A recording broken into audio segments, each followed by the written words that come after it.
Bienvenue sur la TV EIML Paris. Nous vous proposons aujourd'hui une interview exceptionnelle. Nous recevions dans nos locaux Valérie Duré, directrice France de la maison Diane van Furstenberg, qui a animé une conférence sur le thème de Success Story d'une marque identitaire. Valérie Duré pour le EIML Paris.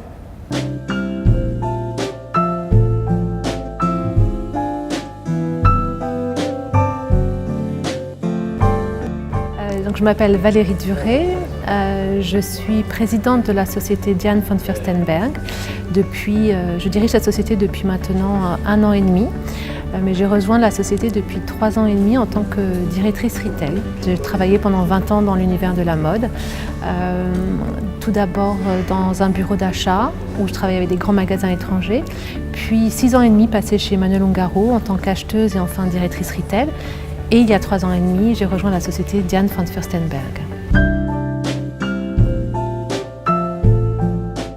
C'est un peu grâce à un concours d'opportunités. Mon cursus professionnel, c'est essentiellement les achats, le retail. Il s'avère que la filiale France de DVF était une petite structure. L'opportunité s'est créée pour qu'on me fasse suffisamment confiance pour gérer cette société-là. Toutes mes compétences de gestionnaire, mes compétences retail, je pense ont fait la différence et ont permis aux dirigeants de Diane van Furstenberg de me donner cette chance de développer la société DVF France.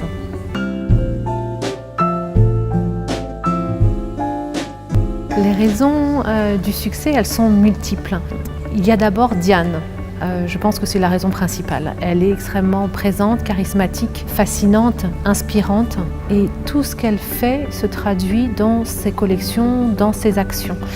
C'est une marque qui est fortement identitaire et on véhicule beaucoup ce message auprès de la cliente finale. Donc il y a une espèce de personnalisation du prêt-à-porter par rapport à la cliente.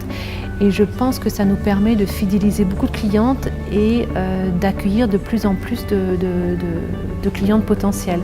Et elles reviennent chez nous parce qu'on propose un prêt-à-porter qui est à la fois un bon prix, qui est facilement accessible, qui ne se prend pas pour autre chose que ce qu'il est, c'est-à-dire rendre la femme belle, confortable, sexy. Et en fait, finalement, c'est assez simple. L'équation est assez simple et elle est très réussie. Je pense qu'il faut avoir déjà une vision de ce qu'on veut faire. Il faut effectivement ne pas idéaliser ce monde du luxe.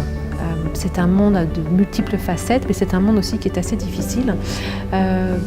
Premièrement, ne pas l'idéaliser, savoir ce qu'on veut faire, travailler dans quel domaine. La communication, le marketing, c'est des domaines les plus fréquemment ciblés par les étudiants, mais il y a d'autres domaines qui sont beaucoup aussi, à mon sens, très intéressants. Les achats, par exemple, toute l'activité du retail, qui sont des nouveaux métiers, toute l'activité du merchandising, qui sont des métiers qui sont à la fois riches et créatifs. Il faut accepter de commencer en bas de l'échelle.